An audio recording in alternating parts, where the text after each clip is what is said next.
Discurso é um daqueles conceitos que saem da academia e são banalizados por aí. O senso comum modifica e generaliza o conceito de tal forma que ele fica esvaziado de sentido, perdendo sua capacidade de racionalizar a nossa realidade. Para entender melhor o que é discurso, devemos refazer os caminhos da análise do discurso e entender a sua origem, seus principais autores e suas metodologias. Olá a todos, eu sou o professor Caliel Alves, sejam bem-vindos a mais um vídeo do nosso canal.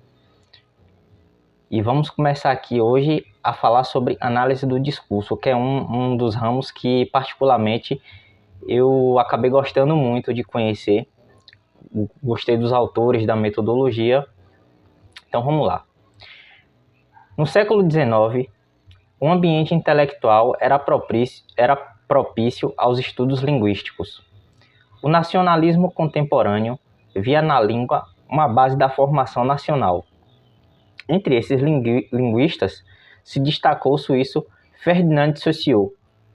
Seus cursos e livros influenciaram muitos intelectuais franceses da década de 60. Esse evento ficou conhecido como virada linguística. Embora o termo só tenha se firmado em 1967, com a coletânea de ensaios do filósofo estadunidense Richard Hort, intitulado The Linguistic Turn, Essays and Philosophical Method, seus fundamentos já vinham sendo elaborados por diversos autores. Então, por mais que Richard Hort tenha firmado esse conceito de maneira acadêmica, institucionalizou o conceito, os fundamentos já haviam sendo discutidos e debatidos antes, entre o século XVIII, XIX, por aí. E o que a virada linguística preconiza? Ela traz uma virada, um paradigma filosófico e que acabou influenciando as ciências humanas, que não mais a ênfase no conceito, mas a ênfase na linguagem, tá? A linguista Fernanda Moussalin remonta a origem da análise do discurso a dois autores franceses, abro aspas. A fundação da análise do discurso ocorre através das figuras de Jean Dubois e Michel Peixoto. Dubois, um linguista, lexicólogo, envolvido com os empreendimentos da linguística de sua época.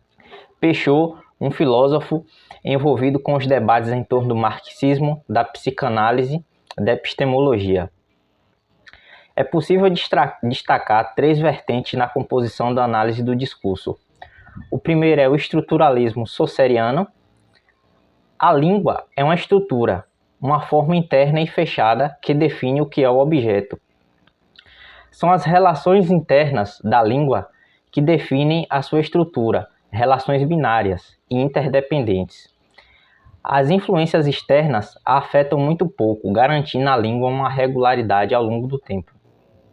O marxismo, muito influenciado pelos estudos do filósofo Louis Althusser, filósofo francês, foi um dos mais dedicados filósofos e pesquisadores na compreensão da ideologia e seus efeitos na sociedade. O autor distinguiu as ideologias em duas: as ideologias particulares, vinculadas às classes sociais, e as ideologias gerais, que são vinculadas às instituições como o Estado. As ideologias se materializam, não são apenas construções ideológicas, ou seja, a ideologia ela tem um efeito prático na nossa vida, ela se materializa através das práticas. A forma como a gente se relaciona uns com os outros, com o mundo, etc. O último elemento é a psicanálise de Jacques Lacan. A abordagem lacaniana difere da de Sigmund Freud. O inconsciente seria uma linguagem, o discurso é atravessado por esse outro, ou seja, o nosso inconsciente. O sujeito seria apenas uma representação. Então, o que eu estou mostrando para vocês, tecnicamente, seria uma representação das minhas relações internas, que é como se fosse uma síntese da relação entre meu ego com o meu inconsciente. O sujeito seria apenas uma representação, pois é nele que a identidade, a síntese subjetiva do ser, é demonstrada ao mundo. É nessa relação entre o sujeito e o seu inconsciente que estrutura o discurso. O campo recebeu contribuições de autores de vários lugares do mundo. Um dos autores que mais contribuiu para a análise do discurso foi o filósofo russo Mikhail Bakhtin. Ele definiu que a língua se expressa por enunciados, que podem ser orais ou escritos. Estabeleceu que há gêneros do discurso, que são tipos relativamente estáveis de enunciados. Então, o gênero do discurso seria tipos relativamente estáveis de formas de enunciar. Por exemplo, o intelectual, o jornalista, o político, ele tem formas específicas de enunciar, de produzir sentido, de produzir comunicação. E é isso aí que nós chamamos de gêneros do discurso. Bakhtin diferenciou o enunciado como uma unidade de comunicação.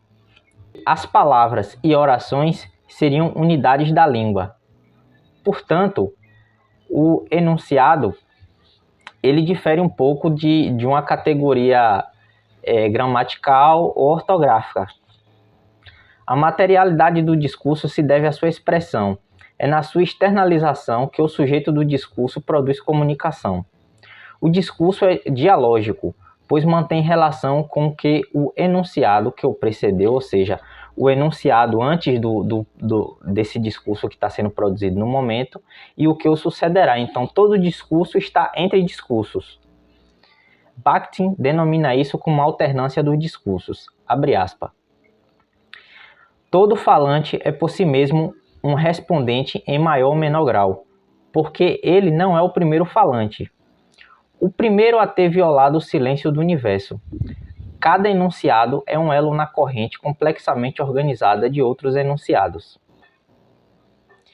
Pessoal, tá gostando do vídeo até aqui? Se inscreva no canal, curta, comente, compartilhe para ajudar na divulgação, para fazer com que esse conhecimento referendado, conhecimento com referência, com fonte, com análise de autores realmente intelectuais de verdade, que percorreram a vida acadêmica, possam chegar a mais pessoas para a gente não ficar refém desses gurus de internet que são tudólogos.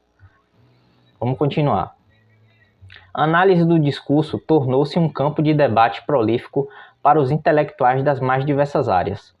A interdisciplinaridade e a versatilidade das suas aplicações ganhou muitos adeptos pelo mundo, mas alguns deles começaram a questionar alguns pressupostos da análise do discurso, principalmente o papel do sujeito na elaboração do discurso, e uma compreensão de língua como algo mais que um sistema ou estrutura. A análise crítica do discurso trouxe uma nova proposta. A linguagem é indissociável da sociedade que institui. O discurso é mais que uma unidade de comunicação, a prática social. A linguagem, ao se manifestar como discurso, modo de interagir, representar, identificar-se, o outro e o mundo. Então aqui a gente já vê uma percepção um pouco diferente. Se na análise do discurso, a primeira vertente, né, ela é mais histórica e linguística, aqui nós temos uma perspectiva mais sociológica. Para o analista do discurso crítico, existe ao menos dois discursos. Para Viviane Ramalho e Viviane de Melo Rezende, abro aspas, o termo discurso possui dois significados em análise do discurso crítica. Como substantivo mais abstrato, significa o momento irredutível da prática social associado à linguagem. Como substantivo mais concreto, significa um modo particular de representar nossa experiência no mundo. Embora a análise crítica do discurso seja heterogênea, todas as suas vertentes continuam a ser interdisciplinares, oficialmente engajadas e com análises sistemáticas. Interessa aos seus pesquisadores a relação entre discurso e poder. Por tal motivo, o conceito de hegemonia é tão relevante para a área. O conceito forjado pelo filósofo marxista italiano Antonio Gramsci é essencial na crítica social. A ideologia cria uma cosmovisão. Mesmo nascida dentro de uma classe e atendendo às necessidades particulares, gera um sentimento de consenso e inevitabilidade. No mundo capitalista, a burguesia cria ideologias que fundamentam sua visão de mundo. como um valor geral a toda a sociedade. A hegemonia é a dominação ideológica e desigual do poder. Essa mesma hegemonia é instável e passível de abalos. Ela está em disputa, e uma das formas pela qual ela se desenvolve é o discurso enquanto prática social. Por tais fundamentos, os analistas críticos do discurso foram considerados militantes demais. Alguns até acusaram-na de ser pouco científica, ou seja, o analista crítico do discurso, ele compreende o discurso como um espaço de disputa de poder. Então, por isso que muitos deles, como são, a maioria deles, né, são pessoas engajadas, são intelectuais orgânicos, então eles acabaram sofrendo essa crítica. Vocês não fazem ciência, vocês fazem militância.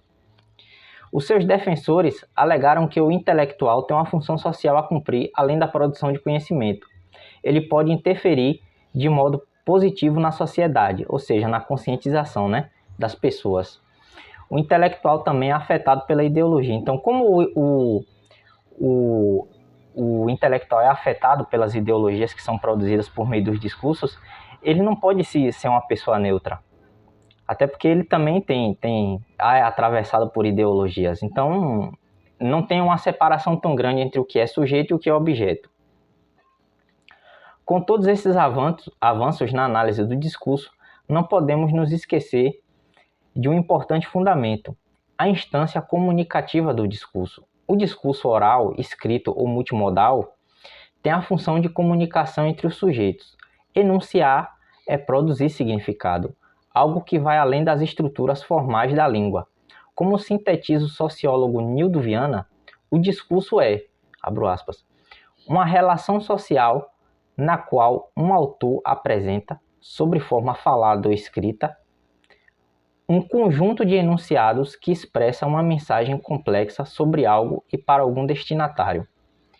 Então, o enunciado, ele produz uma mensagem complexa, um conjunto de enunciados, e ele sempre tem um destinatário. Então, Bakhtin já falava lá, né, do sujeito do discurso, que é aquele cara que produz o discurso, mas também há o destinatário do discurso. Por exemplo, o político fala para os seus eleitores, né? Alguns intelectuais falam para o grande público, outros intelectuais já são mais elitizados, só falam mesmo por seu grupo. Então, essas coisas têm que ser observadas quando se trata de análise do discurso. Como vimos até aqui, a análise do discurso tem propostas teórico-metodológicas bastante ricas. Sua interdisciplinaridade permite encarar o objeto por vários ângulos. Suas críticas e atualizações refinaram a metodologia. Cabe ao pesquisador escolher as suas referências e observar os conceitos e realizar uma análise profunda dos enunciados. Para quem ficou no vídeo até o final, se inscreva, deixe um like e compartilhe. Sugira um tema também, pessoal, nos comentários, que eu estou pescando assim os comentários, as sugestões que vocês dão, e aí eu vou produzindo o vídeo de acordo com a demanda de vocês, tá? Então até o próximo vídeo.